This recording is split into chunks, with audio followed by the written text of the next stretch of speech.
മാറാനായിട്ട് ആ ബിസിനസ്സാണ് കാരണം. പക്ഷെ ഇതിനോടൊപ്പം തന്നെ ഞാൻ ഈ ആൾക്കാരുടെ പ്രശ്നങ്ങൾ ഇടപെടൽ സോഷ്യൽ സർവീസ് ചെയ്യുന്നു. അതായത് ഫാമിലി പ്രോബ്ലം, കടബാധ്യത, അല്ലെങ്കിൽ പ്രേമനൈരാശ്യം, അല്ലെങ്കിൽ ഒരു മനുഷ്യന് എന്തൊക്കെ പ്രശ്നങ്ങളുണ്ട് അതിനൊക്കെ റിക്കവറി ആക്കാനായിട്ട് അവർ വീട്ടിൽ പോകേണ്ട സ്റ്റേജ് ആണെങ്കിൽ അങ്ങോട്ട് പോകും. എന്നെ കാണാൻ പറ്റുമെങ്കിൽ അതിന് ഞാൻ സമയം കൊടുക്കും. ഒരു ഫോണിൻ്റെ ഇടയിൽ വേറെ ഫോൺ വരും. അതായത് ആ കാലഘട്ടത്തിൽ ഒരു ദിവസം എനിക്ക് വേണം 4-5 പേരെ നേരിട്ട് കാണാൻ അനുവദിക്കുമായിരുന്നു. പിന്നെ വൈകിട്ട് 6 മണി തൊട്ട് രാത്രി 12 മണി വരെ ഫോൺ കോൾ അറ്റൻഡ് ചെയ്യും. ആ സമയത്ത് വീട്ടിലൊക്കെ പ്രശ്നം വരുന്നു. കാരണം ഇതിന് എന്ത് കിട്ടുന്നുണ്ട്? ഇത്രയും സമയം ചെലവഴിച്ച് ഇത്രയും വല്ലതും കിട്ടുമോ?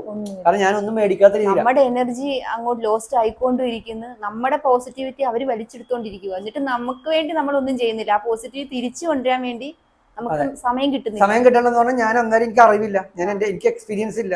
അപ്പൊ ഞാൻ ചെയ്യുന്നത് എന്താന്ന് പറഞ്ഞാൽ എന്നെ സ്നേഹിക്കാണ്ട് മറ്റുള്ളവരുടെ കാര്യത്തിന് പ്രയോറിറ്റി കൊടുത്തിട്ട് മറ്റുള്ളവർക്ക് വേണ്ടി എന്ത് ഞാൻ ചെയ്യണേ. അങ്ങനത്തെ ഒരു സ്റ്റേജിൽ ശരിക്കും എൻ്റെ ലൈഫ് 10 വർഷമാണ് പോയത്. 10 വർഷം പോകുമ്പോൾ എന്ന് പറഞ്ഞാൽ ഞാൻ